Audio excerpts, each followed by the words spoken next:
Hey guys, welcome to our channel. So in this video I'm going to show you how to delete pages in Squarespace. So simply in order to do this, just you have to see that on the left side pages option available. So here you can see I have already 5 pages here.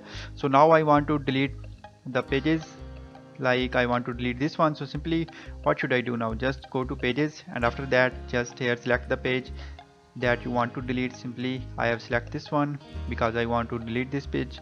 So simply after that click on this button and now wait for few seconds. New pop-up is appeared here.